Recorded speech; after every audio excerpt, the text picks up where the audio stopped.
It's new, it's fresh. It's the next iteration of a proven operating system for gaming, business, and home use. This is Windows 11.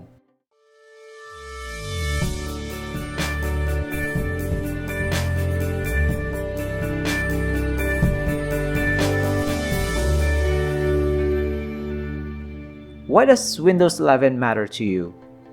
What are the implications of the changes Microsoft made to it to you as an end user? To start with, Windows 11 is a beautiful evolution to an already proven operating system, the Windows 10.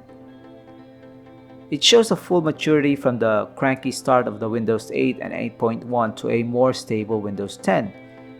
It feels like Windows 11 took all the things that people want from their personal computers and applied it.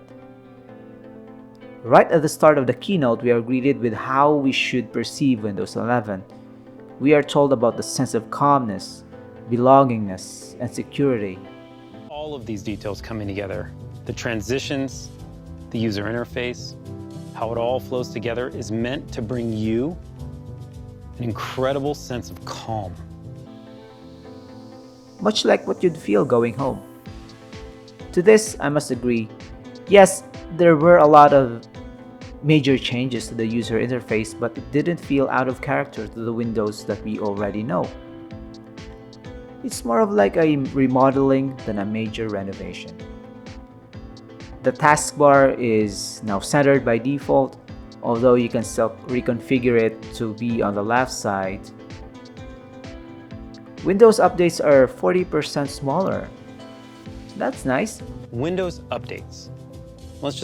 Windows updates are 40% smaller, and they're more efficient as they happen in the background. The interface has that sleek transparency that feels more premium. Don't get me wrong, I love some changes, but it's a good thing that Microsoft maintained the familiarity while giving us something new. Next in the agenda is productivity. If you're like me who gets paid to be in front of a computer screen the whole day, you'd be happy. It seems like the idea of multitasking has taken seriously in the past years with the work from home situation that is going on. Now you can have snap layouts and snap groups.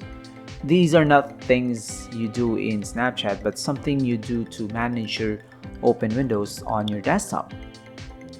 What's the deal here?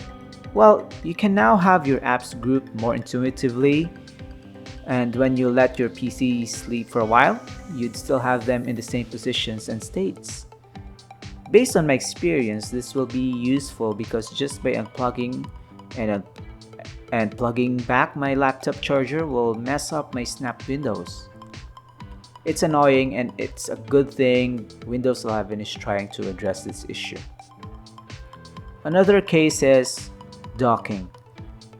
Yep, when you connect your laptop to an external monitor, you can create your own snap layouts. If you unplug it because you need to go out of your device, and once you reconnect your laptop back, you'd still have your snap layouts for that monitor. You will appreciate this if you are using the laptop setup. For the regular user, this is amazing. Snap layouts will make it easier for you to manage your windows. You can watch a YouTube video on the right side of your screen while taking down notes on the left.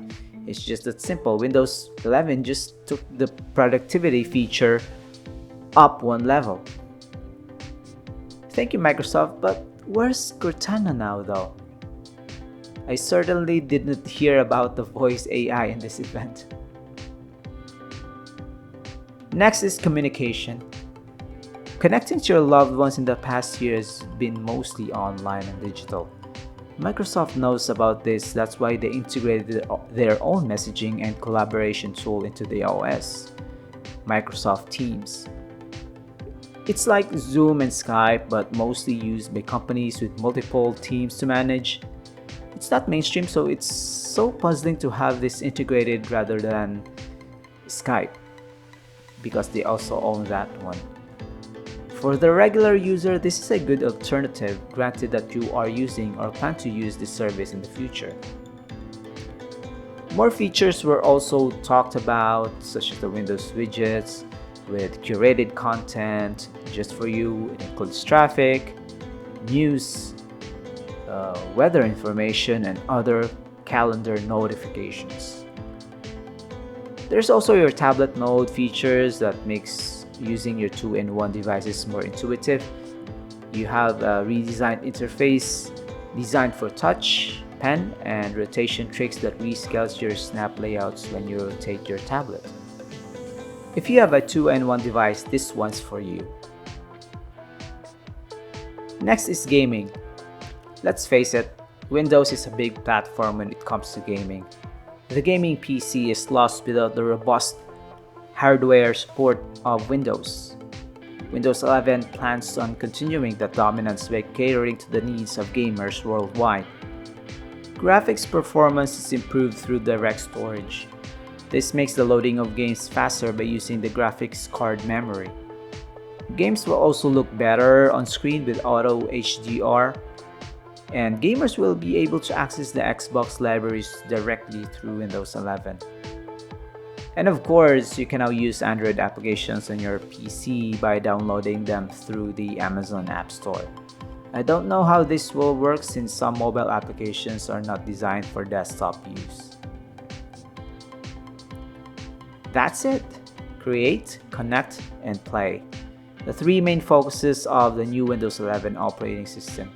If you have a compatible PC, it's a free upgrade from Windows 10. However, Windows 10 is now a proven OS that you can still use if you don't have the capable hardware, or maybe you just want more people to use it first before you decide to join the party. As for me, I'm excited to try out Windows 11 with my personal computer. Thank you for watching, guys. If you like this video, click like and subscribe to Sydney CBD Repair Center.